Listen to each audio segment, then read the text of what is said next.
오실로스코프는 극히 다재다능한 실험실 기기입니다. 오실로스코프는 전기적 현상을 측정하고 분석하는 데 사용됩니다.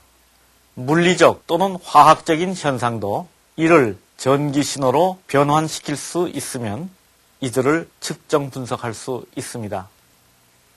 그럼 지금부터 오실로스코프를 처음 사용하는 학생들을 위해서 본 학부 실험실에 설치된 독일의 하맥 인스트루멘트사의 모델 HM304 오실로스코프의 사용법을 간단하게 설명하겠습니다. 이 오실로스코프로는 주파수 35MHz까지의 두 신호를 동시에 측정 관찰할 수 있습니다. 이에 사용법을 설명하기 이전에 잠시 오실로스코프의 기본 기능인 YT 모드와 XY 모드에 대해서 간단히 설명하겠습니다. 오실로스코프의 스크린은 2차원 평면으로서 X축 및 Y축을 갖고 있습니다. 오실로스코프는 원리적으로 스크린의 X축 및 Y축은 모두 전압축입니다. 따라서 X축 및 Y축을 원리 그대로 모두 전압축으로 이용할 경우를 XY 모드로 사용한다고 합니다. 이 XY 모드는 반도체 소자 등의 전압 특성을 조사하는 데 유용합니다. 그런데 X축에 시간에 1차 비례하는 전압을 인가시키면 X축을 시간축으로 간주할 수 있습니다. 이런 경우를 YT 모드라고 합니다. 이 YT 모드는 전압 신호의 파형 등을 관찰하는 데 유용합니다. YT 모드에서 T축을 타임 베이스 축이라고도 합니다. 오실로스코프는 주로 이 YT 모드로 이용됩니다. 오실로스코프의 사용 방법을 설명하기 위해서 먼저 오실로스코프 앞면의 구성에 대해서 설명하겠습니다. 오실로스코프의 전원 스위치, 그 다음에 스크린 조정부, 기능 선택부, 타임 베이스부, 수직 편향부, 즉 Y축 편향부, 교정전압 발생부, 소자 특성 조사부 등으로 구성되어 있습니다. 그럼 먼저 스크린과 이의 조정 방법에 대해서 설명하겠습니다. 스크린은 수평축으로 10디비전, 수직축으로 8디비전의 눈금을 갖고 있습니다. 그리고 주요 눈금에는 5등분의 잔눈금도 같이 그려져 있습니다.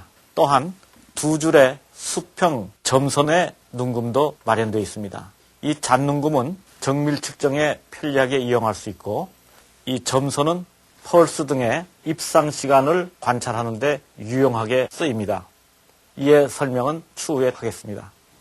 이 오실로스코프의 스크린은 불안관으로 구성된 것이기 때문에 전원 스위치를 넣은 후 약 10초 정도 지난 후에야 스크린에 휘선의 트레이스가 나타납니다. 그리고 앞면에 여러 개의 램프가 들어와 있습니다. 이 램프는 이 스코프를 최종으로 사용한 사람이 설정해 놓았던 그 위치들입니다.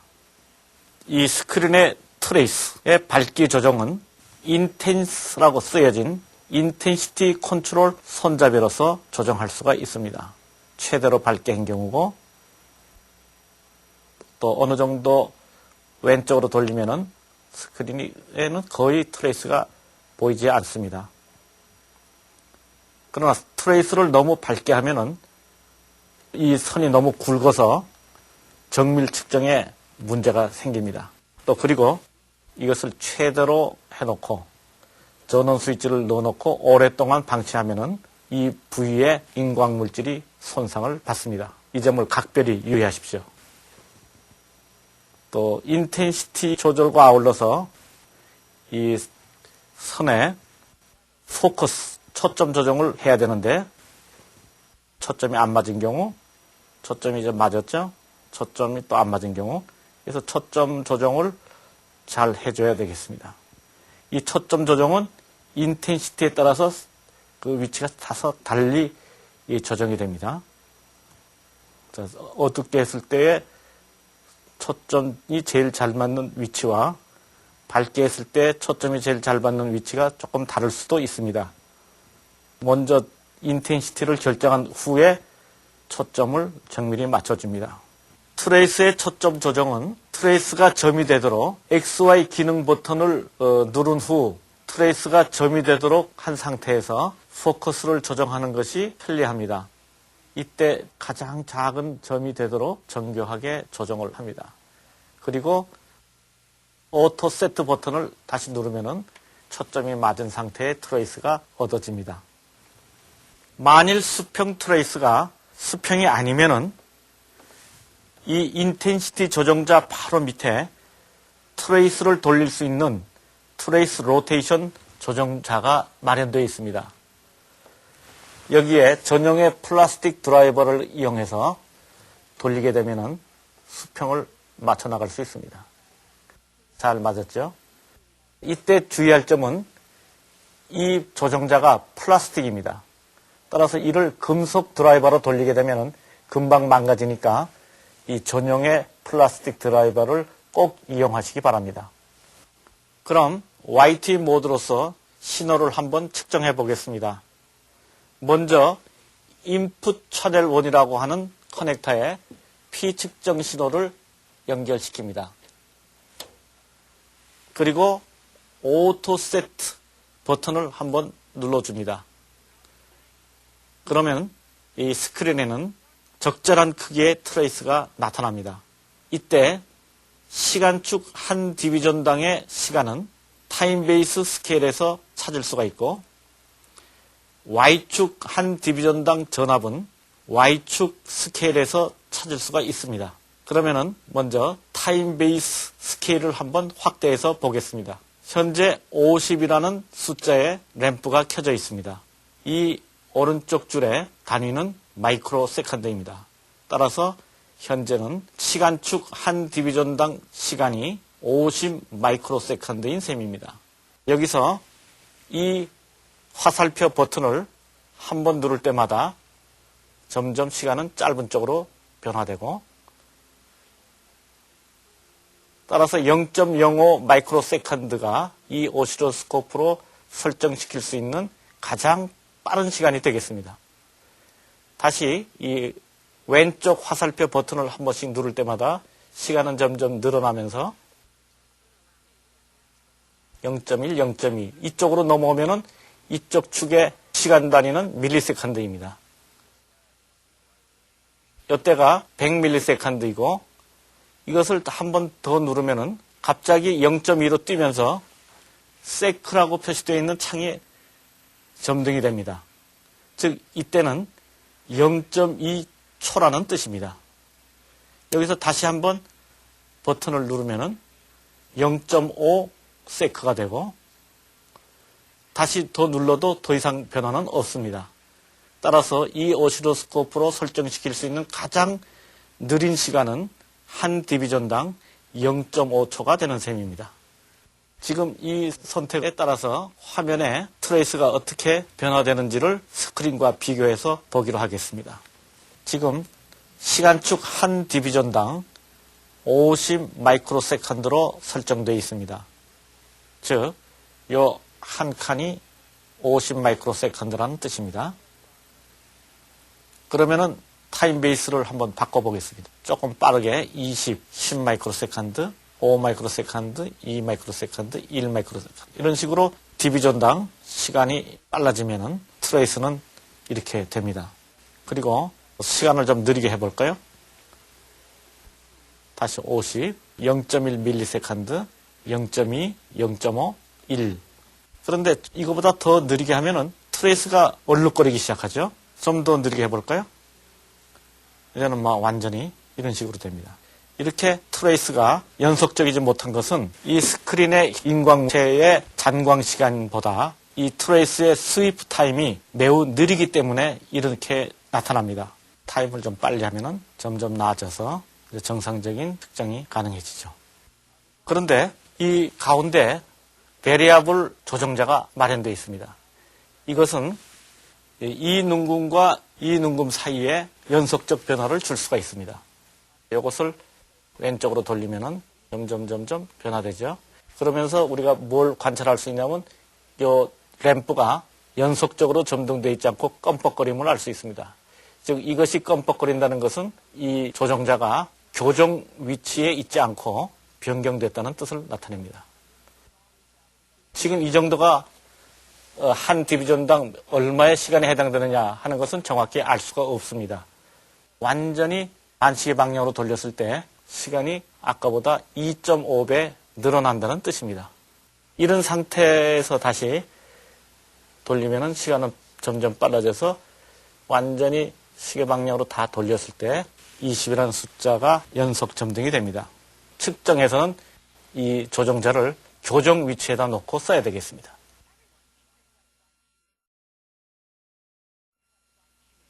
그러면은 Y축 한 디비전당의 전압을 Y축 스케일에서 찾아보겠습니다. 지금 현재 0.2의 점등이 되어 있습니다. 이쪽 스케일의 단위는 볼트가 되고 이쪽 스케일의 단위는 밀리볼트가 되겠습니다.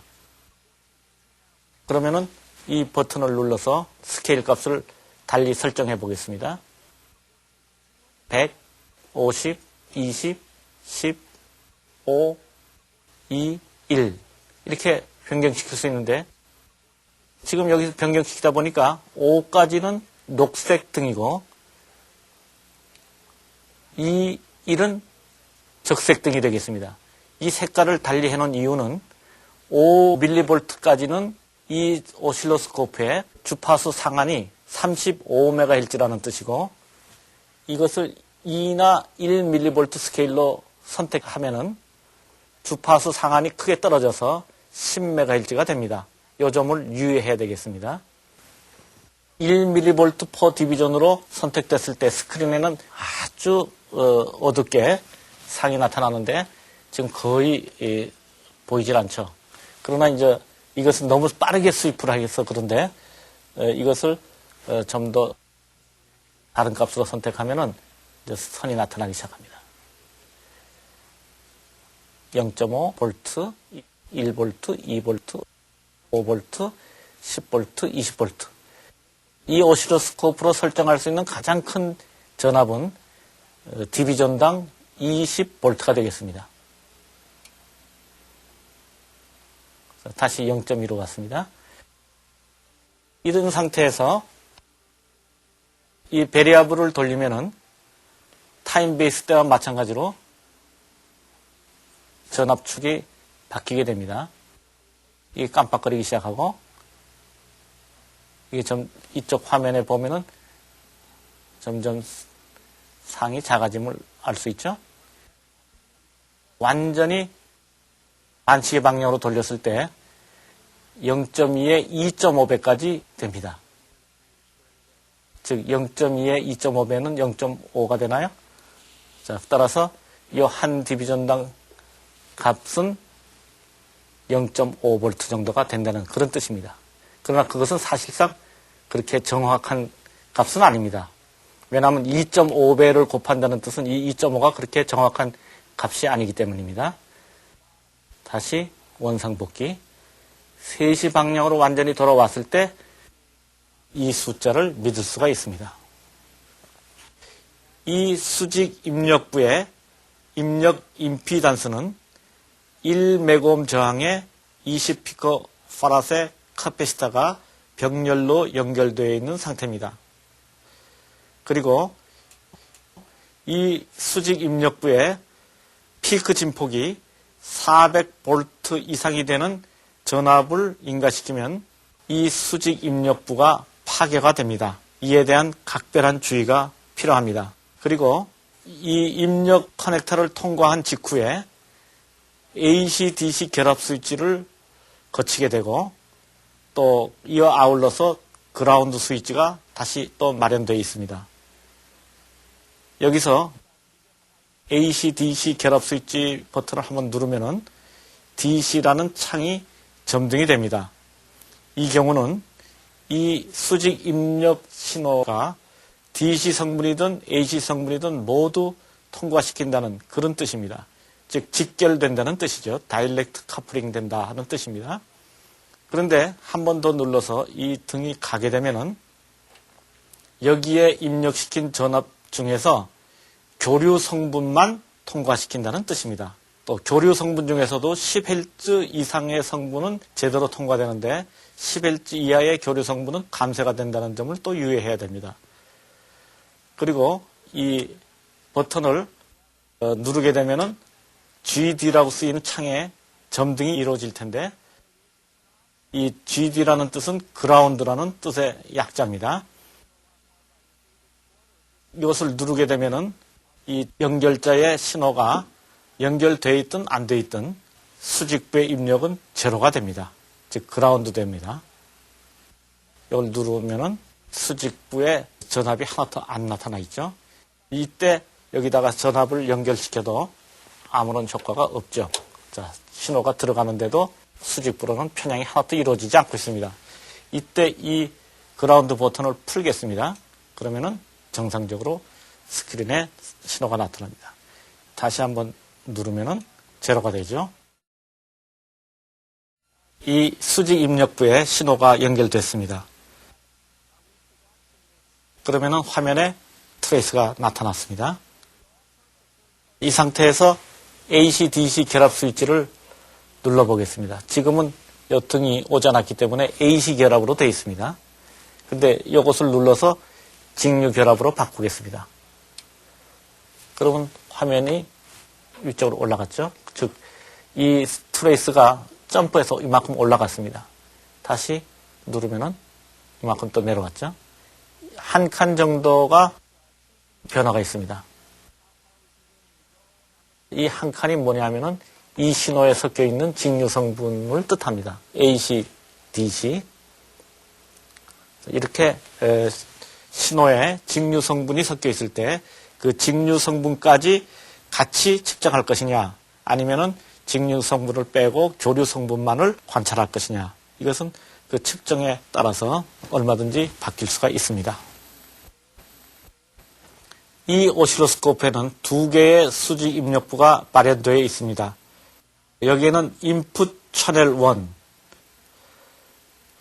인풋 채널 2이라고 쓰여져 있습니다. 그러면은 이 입력 단자로 들어간 신호만을 스크린에 나타내려면은 이 채널 1 버튼을 눌러서 이 수직 스케일에 어느 창이라도 점등이 되게 하면 됩니다. 만일 한 스크린에 채널 2도 같이 나타내게 하려면은 이 채널 2의 버튼을 눌러서 이 스케일에 어느 창이라도 하나가 점등되게 하면 되겠습니다. 한번 눌러볼까요? 5mV per 디비전이 점등이 됐습니다. 그러면은 여기도 점등이 되어 있고 여기도 점등이 되어 있으니까 스크린에는 두 개의 트레이스가 나타날 것입니다. 물론 현재 이 입력자와 이 입력자에는 아무런 신호가 연결되어 있지 않으니까 수평의 두 줄만이 나타나 있죠. 이 현상일 때 Y축 위치를 바꿀 수 있는 조정자도 각각 마련되어 있습니다. 자, 이것을 변화시키면은 채널 1의 위치가 변경되겠고 이쪽을 돌리면은 채널 2의 위치가 바뀌게 되겠습니다. 물론 시간축은 공통으로 사용되고 있습니다. 여기서 이 채널 1, 채널 2를 동시에 같이 누르면은 중간에 add라는 창이 점등됩니다. 이 경우는 채널 1에 들어간 신호와 채널 2에 들어간 신호가 합해져서 하나의 신호로서 스크린에 나타나게 되겠습니다. 두 수직 입력 측에는 각각 신호가 연결되어 있습니다. 그리고 그라운드 버튼이 눌려져 있습니다. 따라서 스크린에는 수직 측으로는 아무런 편향이 없을 겁니다. 그리고 이쪽 스케일에도 하나가 선택되어 있고 이쪽 스케일에도 하나가 선택되어 있으니까 스크린에는 채널 1과 채널 2의 신호가 다 같이 동시에 나타날 수가 있습니다. 두 개의 신호가 나타나 있습니다. 여기서 쉽게 하기 위해서 오토 세트 버튼을 한번 눌러줍니다. 그러면은 두 개의 현상이 적절한 크기로 나타났습니다. 밑에 트레이스가 채널 1 신호이고 위에 트레이스가 채널 2의 신호입니다. 이 각각의 위치는 각각의 Y 포지션 조정자로서 얼마든지 폭넓게 변화시킬 수가 있습니다. 이쪽도 Y 포지션 2로서 이동시킬 수가 있죠. 두 개 신호를 비교할 때는 이렇게 오버랩 시키는 경우가 많습니다. 자, 일단 이렇게 벌려놓은 상태에서 add 기능을 설명하기 위해서 이 채널 1, 채널 2 선택 스위치를 동시에 눌러보겠습니다. 눌렀더니 두 개의 신호가 더해져서 하나의 신호로서 나타났습니다. 그런데 경우에 따라서는 두 신호를 더할 경우보다도 뺄 경우가 있습니다. 이쪽하고 이쪽에 인버트라는 펑션 스위치가 있습니다. 인버트라는 스위치를 한번 눌러볼까요? 인버트 점등이 됐죠. 이 인버트의 창이 켜지면은 이쪽으로 들어간 신호의 극성을 바꾸는 겁니다.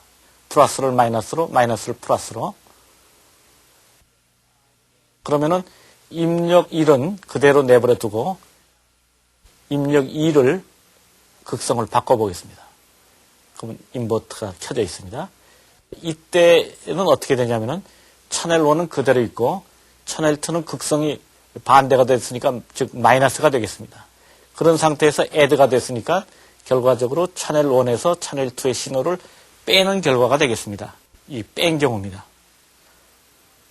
채널 1 신호에서 채널 2 신호를 뺐을 때 반대로 채널 2 신호에서 채널 1 신호를 뺀 결과는 어떻게 될까?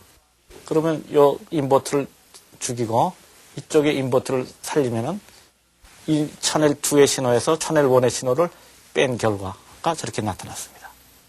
지금까지 add 기능과 빼기 기능을 설명을 했습니다.